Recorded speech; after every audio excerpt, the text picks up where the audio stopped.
शारदीय नवरात्रि की आज नवमी तिथि है।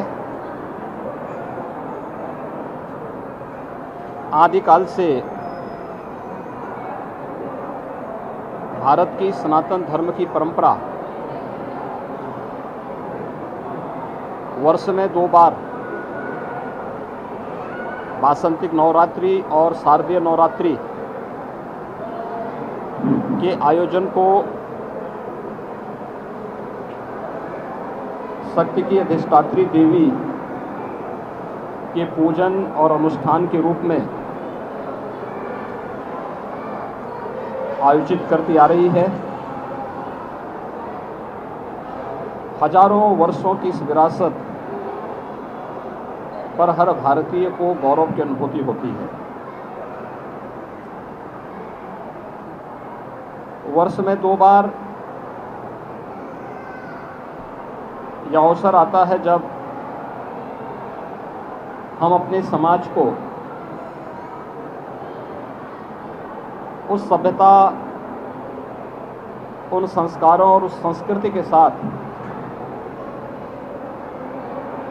उसका एहसास कराते हैं कि मातृशक्ति का हमारी परंपरा में क्या महत्व है। और आज हम सबका सौभाग्य है कि शारदीय नवरात्रि की नवमी की तिथि देवी स्वरूपा कुमारी कन्याओं के पूजन का पावन अवसर है। ये मेरा सौभाग्य है कि गोरक्षपीठ की इस परंपरा में कुमारी कन्याओं के पूजन का ये सौभाग्य आज पुनः मुझे प्राप्त हुआ है। सैकड़ों की संख्या में देवी स्वरूपा बालिकाएं यहाँ पर उपस्थित हुई हैं। अभी उनके पूजन का कार्यक्रम यहाँ पर संपन्न हुआ है। उन लोगों के लिए 9 दिनों में यहाँ पर शारदीय नवरात्रि का जो विशेष अनुष्ठान चलता है, उस अनुष्ठान के कार्यक्रम के उपरांत आदिशक्ति माँ भगवती दुर्गा के भोग प्रसाद के लिए जो प्रसाद बना हुआ है वह उन्हें इस समय वितरण करवा करके उन सभी देवी स्वरूपा बालिकाओं को वह प्रसाद खिलाया जा रहा है। भारत की सनातन धर्म की परंपरा के अंदर मातृशक्ति के प्रति हर भारतीय के भाव को प्रदर्शित करने का ये सबसे सशक्त माध्यम भी है।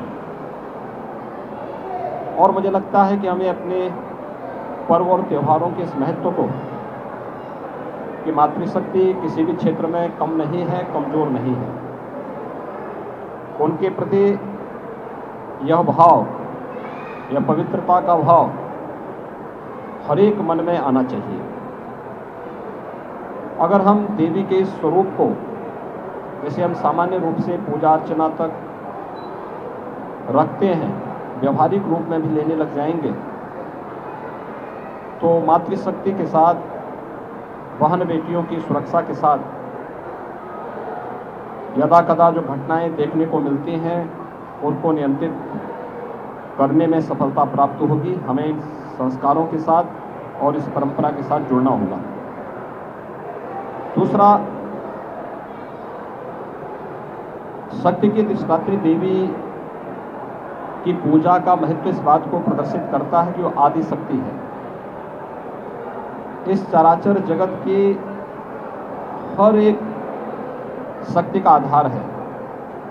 तो स्वाभाविक रूप से बालिकाओं के प्रति, महिला या बेटियों के प्रति प्रत्येक नागरिक को अपना दृष्टिकोण बदलना होगा। वे सबला हैं, हर एक क्षेत्र में नेतृत्व दे सकती है, समाज को योग्य मार्गदर्शन कर सकती है। इसलिए बालिकाओं की सुरक्षा के साथ साथ उनकी शिक्षा, उनके स्वास्थ्य और उनके स्वावलंबन के लिए, उनके सम्मान के लिए अभियान को आगे बढ़ाना होगा। हमें इस बात पर प्रसन्नता की अनुभूति है कि सरकारें इसके बारे में काफ़ी चैतन्य हैं। प्रधानमंत्री मोदी जी ने बेटी बचाओ बेटी पढ़ाओ के माध्यम से जो अभियान प्रारंभ किया वह बेटी को बचाओ के लिए भी है और बेटी को पढ़ाने के लिए भी है। एक बेटी बचेगी, एक बेटी पढ़ेगी तो वह समाज में सम्मान और समाज में स्वावलंबन के मार्ग का अनुसरण स्वयं करती हुई दिखाई देगी। समाज की चैतन्यता उसे आगे बढ़ाने में मदद करेगी। मातृवंदना का कार्यक्रम या बेटियों की सुरक्षा के लिए चलाए जाने वाले तमाम ये कार्यक्रम हमें इस दिशा में एक नई दिशा प्रदान करते हैं। प्रदेश सरकार ने भी इस दिशा में बहुत सारे कार्यक्रम उठाए हैं। खासतौर पर मुख्यमंत्री कन्या सुमंगला योजना, जिसके माध्यम से बालिका के जन्म से लेकर के स्नातक तक की शिक्षा के लिए फ्री एजुकेशन के साथ ही उन बालिकाओं के लिए 15,000 के एक पैकेज की व्यवस्था इस योजना के अंतर्गत प्रारंभ की गई है और 10 लाख से अधिक बालिकाएं अब तक इस योजना से आच्छादित हुई हैं। इसी प्रकार से प्रदेश के अंदर सामूहिक विवाह की योजना के माध्यम से भी उन गरीब कन्याओं की शादी के लिए जिनके अभिभावक इस योग्य नहीं है कि वे अपनी बालिकाओं की शादी करवा सकें, इस दिशा में भी एक प्रयास हुआ है, जिसमें अब तक लगभग 2.25 लाख बालिकाओं की शादी ब्याह के कार्यक्रम सफलतापूर्वक आयोजित हुए हैं। मिशन शक्ति का कार्यक्रम उत्तर प्रदेश के अंदर इसी अभियान का हिस्सा है। यह मातृशक्ति की सुरक्षा, उनके स्वावलंबन और उनके सम्मान से जुड़ा हुआ एक ऐसा अभियान है जो हर उत्तर प्रदेश वासी को जागरूक करने और इस पवित्र अभियान के साथ जोड़ने के लिए भी प्रेरित करता है।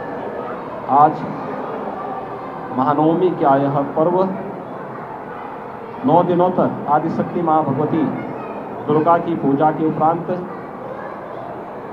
देवी स्वरूपा उन बालिकाओं के उनके पूजन का, उनके अनुष्ठान का और 8 दिनों तक माँ भगवती दुर्गा को जो भी भोग प्रसाद लगा था वही पकवान आज उन बालिकाओं को यहाँ पर प्रसाद के रूप में ग्रहण करवाया जा रहा है। 9 दिनों तक नवरात्रि के इस कार्यक्रम के उपरांत कल विजयादशमी का पर्व है। सत्य, न्याय और धर्म के पथ का अनुसरण करते हुए बड़ी से बड़ी ताकतों को कैसे परास्त किया जा सकता है, विजयादशमी का यह पर्व हम सबको सत्य के मार्ग का अनुसरण करने, धर्म के पथ पर सदैव निरंतर आगे बढ़ने की प्रेरणा प्रदान कर रहा है। सत्य और न्याय जहाँ होगा, धर्म जहाँ होगा, वहाँ विजय अवश्य होगी। विजयादशमी का यह पर्व भी हम सबको इस बारे में एक नई प्रेरणा प्रदान कर रहा है। मैं शारदीय नवरात्रि की पूरे प्रदेशवासियों को हृदय से बधाई देता हूँ, अपनी शुभकामनाएं देता हूँ। शारदीय नवरात्रि के उपरांत कल विजयादशमी का पावन पर्व होगा। मर्यादा पुरुषोत्तम भगवान श्री राम का रावण पर विजय, अधर्म, अत्याचार और अन्याय के प्रतीक रावण पर विजय के प्रतीक स्वरूप सभी सनातन धर्मावलंबी इस आयोजन को हर्षोल्लास के साथ मनाता है। और कल विजयादशमी के इस पावन पर्व पर भी मर्यादा पुरुषोत्तम भगवान श्री राम के विजय की इस पावन पर्व को पूरे भारतवासी उसी श्रद्धा और सम्मान के साथ आयोजित करेंगे। मैं इस अवसर पर विजयादशमी की भी हृदय से मंगलमय कामनाएं सभी प्रदेशवासियों की प्रति करता हूँ। मुझे विश्वास है कि शारदीय नवरात्रि और विजयादशमी का यह पर्व पूरे प्रदेशवासियों को सत्य, न्याय और धर्म के पथ पर चलने की प्रेरणा प्रदान करेगा। धर्म का वह पथ जो हमें हमारे कर्तव्यों के प्रति निरंतर प्रेरित करता है, प्रोत्साहित करता है, उस पद का अनुसरण हर प्रदेशवासी करेगा। इस विश्वास के साथ पूरे प्रदेशवासियों के प्रति शारदीय नवरात्रि और विजयादशमी की हार्दिक बधाई और शुभकामनाएं।